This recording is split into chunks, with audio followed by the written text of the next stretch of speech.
ele, aperfeiçoá-lo na sua ação, para que ele possa colaborar dentro desse coletivo, dessa coletividade.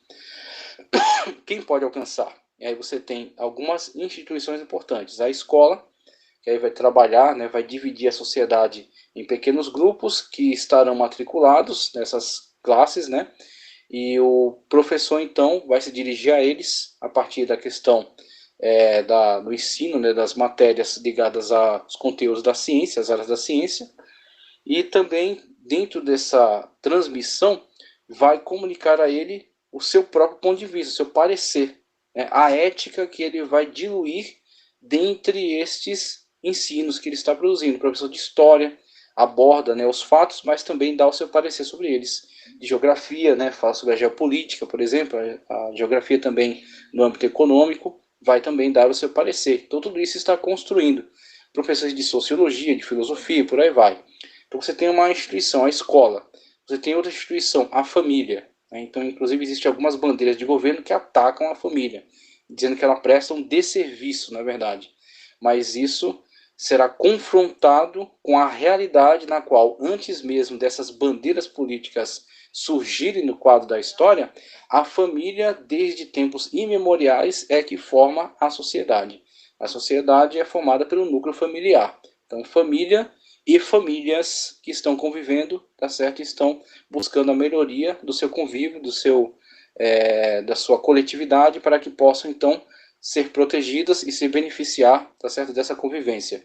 Então a família sim está na raiz da construção da sociedade. E a família vai cada uma passar os valores, comunicar os valores. E aí você tem a escola, as ciências, a família, os valores. E que outra instituição que fala com o indivíduo? Aí você tem, por exemplo, a igreja, que vai falar melhor em ética cristã, mas aqui já podemos mencionar que a igreja também vai receber, dentro dos seus templos, parcelas dessa coletividade, vai comunicá-las, a ética cristã por meio das pregações, por meio dos ensinos, e algumas igrejas vamos dizer assim, tornar ainda mais especializada essa comunicação em salas de educação, onde será de fato analisado, né, de forma mais detida, de forma mais tranquila, os conteúdos bíblicos. Serão então esclarecidas dúvidas, serão comunicados conhecimentos um tanto mais complexos, tá certo? Para que essas pessoas, munidas deste conhecimento, interajam positivamente dentro da sociedade. Então você tem aí diversas formas pelas quais a ética sai do âmbito coletivista e entra aí, interage com o indivíduo, construindo o indivíduo e a sua ação muito melhor e muito mais consciente. Tá, ok? Então temos aí essas formas de atuação da ética social, não apenas coletivista, mas também individual.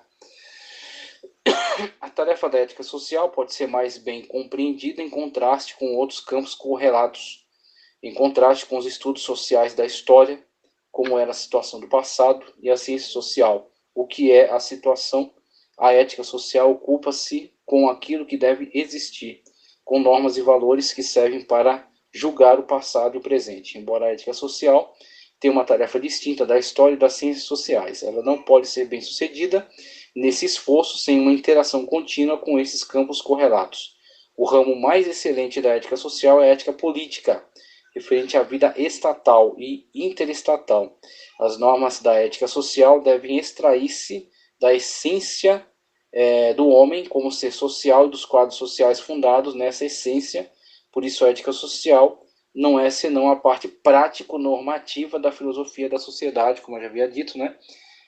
Desce aí de um âmbito mais metafísico, especulativo, para uma questão normativa, né? Para uma questão prático-normativa, lidando acerca com as coisas ligadas à vida, à ação, à atitude, né? Certo? A conduta desse grupo e também desses indivíduos, né? Se preocupando na ética coletiva, né? Com a sociedade de modo geral, na ética individual, com a formação então do indivíduo e da sua conduta, ok? Virtudes humanas, você tem aí no quadro, né, que eu coloquei para você. Deixa eu só abrir aqui novamente. Você tem aí no quadro que está em tela.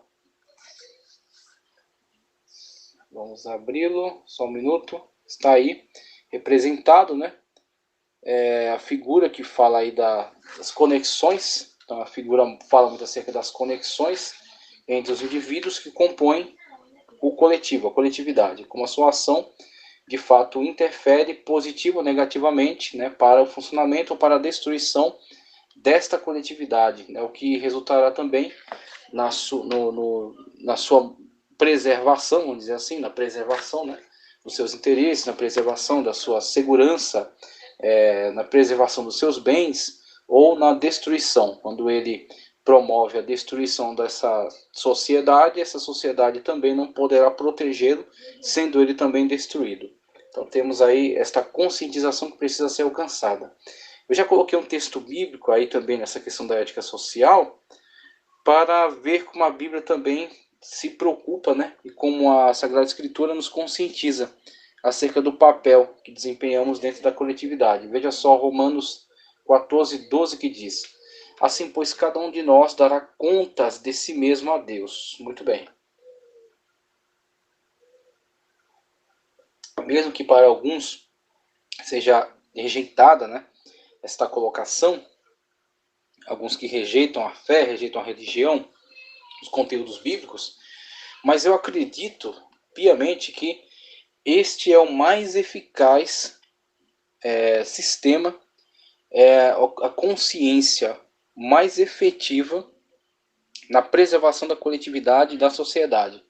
Porque, veja, mesmo tendo leis aprovadas, e quanto mais arcaica é a sociedade, mais de leis precisa, e de poder policial coercitivo para poder vigiar todos os seus passos, mas mesmo tendo esses códigos, então você tem um código penal, um código processual penal, um código civil, uma constituição, né, a Carta Magna, você tem toda essa enxurrada de leis, com artigos, né, com parágrafos e tudo mais.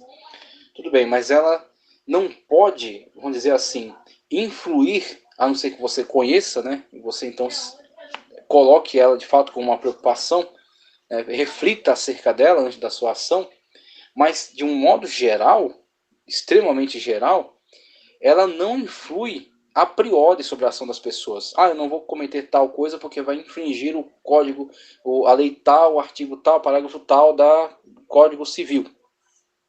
Geralmente as pessoas não agem motivadas, né, ou deixam de agir em função disso, porque elas nem conhecem, ok? Então os códigos que foram aprovados para reger a sociedade, na verdade, eles são a posteriori.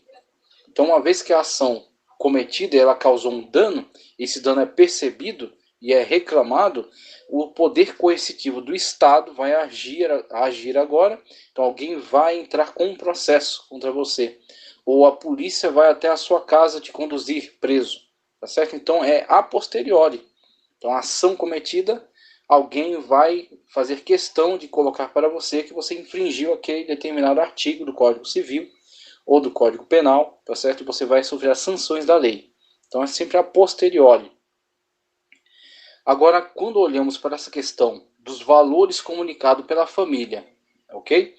Então, aquela coisa que se diz, educação vem de berço. O que se está querendo dizer com essa metáfora, né? Que é desde pequeno que se ensina uma conduta correta. Então não será a escola, nem será a polícia, nem será o governo, mas sim a família, que vai ensinar, comunicar valores, tá certo? Vai demonstrar, né, por meio das ações cometidas, praticadas por essas pessoas que são responsáveis pela educação, pai, mãe, avó, tio, né, até outros agregados, que vão comunicar oralmente e por exemplos, e o indivíduo formado por esses valores vai interagir dentro da sociedade, de forma positiva ou negativa. Muito bem, então você tem essa questão dos valores. Mas, muito mais forte que isso, você tem a questão da consciência. E essa consciência formada, por exemplo, pelo conhecimento acerca de Deus, acerca da sua palavra, e o comprometimento do indivíduo com relação a Deus em cumprir a sua palavra, em não envergonhar o seu nome, tá certo? Em atender às suas demandas, atender às suas ordenanças, em viver conforme, né, atendendo, obedecendo a essas ordenanças, sabendo que prestará contas diante deste seu Deus. Então veja, esta sim é uma ação a priori. Enquanto as leis, os códigos de leis, são a posteriori, punindo aquilo que for incorreto, inclusive as máximas, né? O governo só pode fazer o que a lei determina. O cidadão pode fazer tudo desde que a lei não proíba. Então, o cidadão é dado a ele liberdade. Só que ele tem essa liberdade assistida e limitada por certas leis que foram aprovadas e que regem a sociedade na qual está inserido. Que representantes votaram, né, e colocaram ela então em ação. Então ele vai tomar decisões, vai agir, vai viver. E quando ele infringir uma dessas leis, então cairá sobre ele, né, o peso, né, a sanção desta lei, tá certo? Agora, em relação à consciência, aí sim temos algo a priori. Então, enquanto os outros são a posteriori, este aqui é a priori. Por quê? Ele está interagindo direto com a consciência humana, ok? Fazendo que ela perceba que há um Deus que vê todas as coisas e que ele tem um compromisso pessoal com este Deus, que irá cobrar dele em relação às atitudes que foram danosas, prejudiciais e que atentaram contra as suas leis estabelecidas. Assim, ele pensará duas vezes antes de determinadas ações. Se eu matar, eu tenho uma dívida em relação ao Deus, que é ele sim o doador da vida. A não ser que eu mate para proteger a ameaça contra uma vida. Então, eis aí uma situação na qual a pessoa vai refletir. Uma vida está sendo ameaçada, eu posso protegê-la. Então ele vai, e não porque ele queira matar, mas porque ele queira proteger. Então, eis aí toda a motivação, tá ok? Então a motivação é correta, tá certo? Mesmo que na situação algo, vamos dizer assim, algo que não é recomendável foi necessário ser praticado, uma vez que um bem maior estava sendo ameaçado.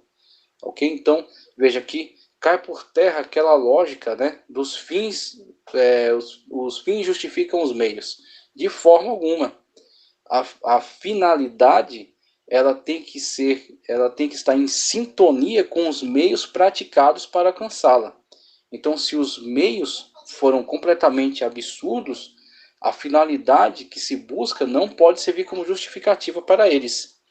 Mas sim, uma vez que a necessária ação para a proteção do bem maior da vida foi, muitas das vezes, tirar a vida de outro que a ameaçava, então a própria ação ou os meios estão corretos, porque é a proteção de um bem maior, tá certo? Porque é o resguardo aí, né, desse bem inalienável.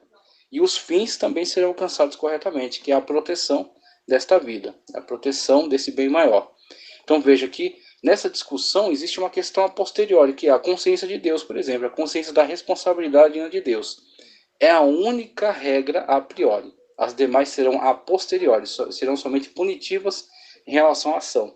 Poderão ser, de certa forma, a priori, quando a pessoa tem consciência desse código e age, né, levando em consideração as consequências desse código. Tá ok? Mas é algo muito... é uma exceção, tá certo? Muito restrito a um pequeno grupo de pessoas que de fato têm esse conhecimento e não são tão fortes assim, porque podem ser burladas. Então, muitas das vezes, quando a pessoa tem conhecimento das leis, ela, na verdade, se não tiver valores e se ela não tiver uma conduta moral pautada aí num relacionamento honesto, num relacionamento virtuoso com Deus, e aqueles que rejeitam Deus, pelo menos com uma consciência, tá ok? O conhecimento das leis não servirá para limitar uma ação maligna ou destrutiva. Não servirá. Na verdade, em alguns casos, torna-se mais maligno ainda. Porque a pessoa, conhecendo todas as exigências, tá certo? E sanções da lei, ela vai tentar burlar a lei. Ela vai tentar produzir o crime perfeito, vamos dizer assim, sem deixar rastros. Então, torna ela 2 ou 3 vezes mais maligna ainda do que aqueles que não conhecem as leis. Ok? Então, tem todas essas situações e essa questão do versículo que eu trouxe para mostrar que a ação social pode ser muito e é muito melhorada quando a pessoa tem na sua consciência este relacionamento com Deus. Porque aí a pessoa vai ter a priori um juiz, né? Vai ter a priori uma conscientização para que ele julgue a sua ação e para que ele opte por aquilo que não traga, né, para si mesmo o juízo de Deus, a condenação da parte de Deus. Isso vai refletir na sociedade de modo geral, de forma benéfica, tá ok? Então, falando acerca dessa ética social, a gente passa agora para a questão o tópico que fala das virtudes. As virtudes humanas, a liberdade humana, e cada comunidade constrói sua própria ética. Veja só, Aristóteles pensava que virtude é função. Virtude é função. O indivíduo deveria esforçar-se em favor de seu desenvolvimento pessoal. Interessante, né, como Aristóteles pensava acerca disso, e o valor que ele dava à vida teórica, e também essa questão da virtude. Então ele coloca aí diversas situações, né, nas quais ele analisa a questão da virtude, das virtudes e do defeito. O defeito por escassez, o defeito por excesso.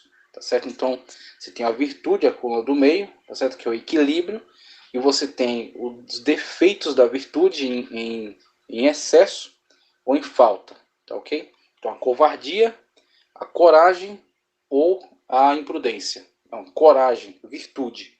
Virtude daquele que luta para defender sua liberdade, né? Que luta para defender o coletivo. Coragem. Covardia. Aí você tem a falta, né? Você tem a ausência. E a imprudência. Então a pessoa é corajosa, mas não somente corajosa, ela é imprudente, ela não zela pela sua própria segurança. Aí você tem o vício de excesso. Então você tem em Aristóteles o valor que ele dá a essa análise sobre as virtudes. Então na virtude você tem a construção do bom cidadão que vai contribuir, né, para a manutenção desse coletivo. O indivíduo devia esforçar-se em favor de seu desenvolvimento pessoal. Então é interessante como ele enfoca mesmo essa questão do desenvolvimento. E isso é imprescindível, porque analisando a coletividade, você perceberá que ela é constituída de indivíduos que, se não aperfeiçoados, contribuirão para a destruição dessa coletividade. Então você tem, por exemplo, pelo menos uma maioria que alcançou um desenvolvimento, ele vai tentar coibir a ação destrutiva desses pequenos grupos que não alcançaram esse desenvolvimento, tá certo? Que estão agindo de uma forma egoística contra o bem dessa coletividade. Então, quando você tem pelo menos uma maioria. Agora, quando você não tem mais essa maioria, aí você vai ter a tendência ao caos e à destruição. Então, você tem alguns lugares onde a violência tomou conta, tá certo? A injustiça tomou conta, a corrupção tomou conta. Então você tem lugares onde o desenvolvimento não chegará. São lugares extremamente atrasados, miseráveis, injustos, lugares onde pessoas são de fato destruídas, né? Você vê vidas que são completamente destruídas. Por quê? Exatamente porque houve um desequilíbrio e você não tem mais a possibilidade de um grande grupo de pessoas comprometidas com as virtudes, limitando a ação daquela minoria. Não, a minoria se tornou a maioria e impôs essa destruição sobre a coletividade. Aí você tem a destruição da nação, do país.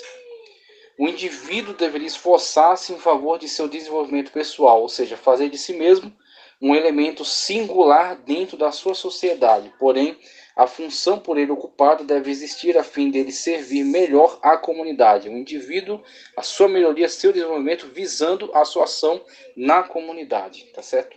Ele não pensando nisso como forma egoística de melhorar sua própria vida em detrimento dos demais. Isso seria a destruição da virtude, né? Isso seria um egocentrismo idiota, que traria a destruição sobre ele mesmo. Mas quando ele adquire essas virtudes e se aperfeiçoa em demanda da melhora também da sua atuação no coletivo, ele terá a manutenção desse sistema e se beneficiará dela, né? Estará inserido no meio dessa sociedade, prestará a ela, né, a sua ajuda e receberá dela também a sua proteção.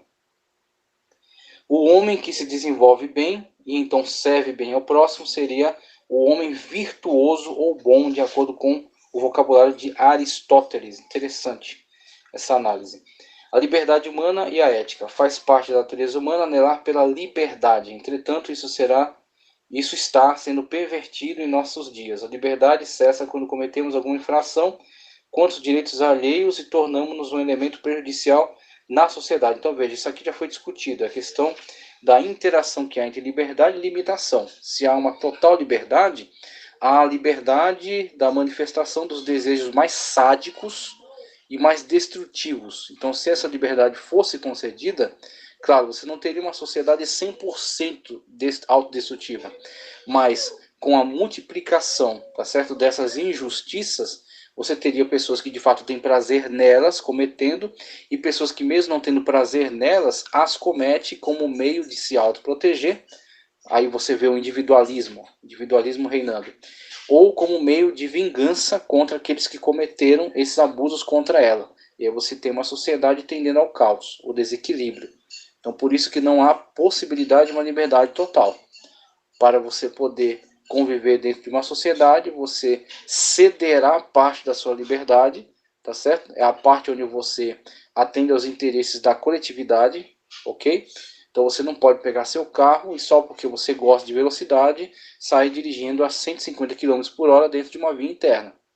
Porque ali você vai afetar vidas, né? Pessoas, a mãe de alguém atravessando a rua, o filho de alguém buscou a bola, que saiu, né? Escapou e saiu para a rua. Você afetará outras pessoas que convivem com você dentro do bairro, tá certo? E acredito que ninguém terá essa atitude absurda de dirigir em alta velocidade numa via interna, ok? Mas quando você fala, não dane-se as pessoas, eu quero fazer isso porque eu gosto, então você sofrerá por parte dessas pessoas a reprimenda, onde eles vão cercear a sua liberdade, por exemplo. Colocar você atrás das grades porque você é uma ameaça para eles. Se eles não te ameaçam, eles não aceitam que você os ameace. Veja a limitação do indivíduo. Então o indivíduo, ele cede parte da sua liberdade, ou seja, eu quero fazer isso, mas eu não vou fazer, porque vai afetar outras pessoas que convivem comigo neste bairro. Aí ele pode se dirigir a um lugar deserto e fazer isso lá, porque se ele se prejudicar, vai ser só a si mesmo. E aí é um problema pessoal dele, né? Ele quer arriscar a sua vida, mas ele não põe em risco a vida dos demais. Veja, não que ele deva fazer, mas se ele assim o fizer, que ele não põe em risco pelo menos a vida dos demais. A liberdade e a ética, já coloquei, cada comunidade cria sua própria ética. Essa é a posição da ética relativista. A ética relativista, como já falamos, não é que o relativismo não exista, o relativismo existe, só que ele não existe para todas as situações e em todas as circunstâncias. Então existem situações nas quais o relativismo não se aplica. Se assim o fosse, não haveriam regras estabelecidas, consolidadas, e assim a sociedade não teria meios de limitação. Não tendo meios de limitação, haveria então uma destruição, uma autodestruição dessa sociedade. Tá ok? Então, o relativismo, mesmo existindo, não se aplica a todas as coisas. Ou a ética da situação, que supõe que o próprio homem é o autor das ideias da ética. Um homem faria o que faz por causa das normas estabelecidas pela sociedade. Essas normas diferem de uma sociedade humana para outra e estão sempre sujeitas a modificações. Quanto a questões pragmáticas, naturalmente isso exprime uma verdade. Quase todos os nossos atos são pragmáticos, ou seja voltados para aquilo que atende às necessidades atuais, tá certo? Então, aquilo que funciona. Então, se isso de fato funciona, né, isso de fato atende à demanda, então é uma visão pragmática, que só atende às considerações de vantagem ou desvantagem. No entanto, a ética envolve muito mais do que isso. A conduta ideal deve transcender as normas e opiniões públicas. Também são padrões divinamente revelados, visto que o homem não é apenas uma criatura física terrena. Com relação a essa questão pragmática, utilitarista, relativista, e como ele coloca aqui também, ele coloca outra questão situacional. A situação que eu já coloquei é a questão na qual existem circunstâncias, existem situações nas quais o homem se submeterá a certas regras, se submeterá a certas leis até não escritas, né? Virtudes ou valores, né, valores que lhe foram comunicados, e que na verdade não podem, não tem como ser analisado somente a partir de um pragmatismo, utilitarismo, situacionismo, tá certo? Ou relativismo. Onde você vê, por exemplo, os laços familiares e as questões de obrigações, as questões de honra, as questões, por exemplo, de... queria colocar aqui a obrigação, mas não somente a obrigação, tá certo? A gratidão, tá certo? Vamos colocar gratidão, não encontrei a palavra certa que eu queria, tá certo? Mas a gratidão que se tem que se manifestar em relação, por exemplo, aos pais, tá certo? Então a pessoa, uma vez que ela nasceu naquele seio familiar, foi cuidada, né? Alguém zelou pela sua saúde, alguém zelou pela sua educação, tá certo? Pela sua formação, alguém investiu nela para a sua formação, sem esperar retorno financeiro, ok? Apenas para o seu próprio bem, motivada aí por um sentimento, tá certo? Que não pode ser colocado dentro dos códigos de lei humano, mas é um sentimento de amor, tá certo? Proteção da prole, alguém pode dizer, ou um sentimento egoístico, né? De querer que alguém futuramente lhe assegurasse aí a proteção e a manutenção até a sua morte, ok. Mas muitas das vezes isso não é suficiente para responder à questão, né? Por que alguém se dedica tanto? Por que alguém às vezes sofre tanto, né, por outra pessoa, se não por um amor, né? Então esse amor ele é muito mais profundo, não pode ser completamente definido nem explicado, né? E sim vivido. Então, como meio de gratidão, tá certo? Como meio de resposta a este amor que lhe foi dado, que lhe foi entregue, né? Que lhe foi dedicado e que lhe trouxe até esse estado no qual ele foi protegido, ensinado, educado, alimentado, tá certo? Higienizado. Alguém investiu na sua formação e ele se tornou a pessoa que é, ok? Então, quando chega essa situação, ele tem ali aquela pessoa que tudo isso fez por ele. E aquela pessoa está inválida agora, tá certo? Não lhe fornecerá qualquer outra coisa mais. Não lhe beneficiará de modo algum mais. Não poderá lhe dar qualquer tipo de vantagem. Ele está inválido numa cama agora. Às vezes não consegue nem fazer suas próprias necessidades e se higienizar devidamente. Ok? Chegou o um momento em que, se ele olha somente pelo pragmatismo, utilitarismo, relativismo ou situacionismo, ele fala, não é mais útil a mim, vou eliminá-lo. Ok? Então, olhando por essas perspectivas, você teria apenas uma soma. É útil ou não? Se não, então eliminação. Só que se assim o fizesse, ele não seria mais um ser humano. Ele não seria mais um homem. Não seria mais uma mulher, uma pessoa. E sim um monstro destrutivo. Ok? Desleal. Lealdade é a palavra que estou buscando.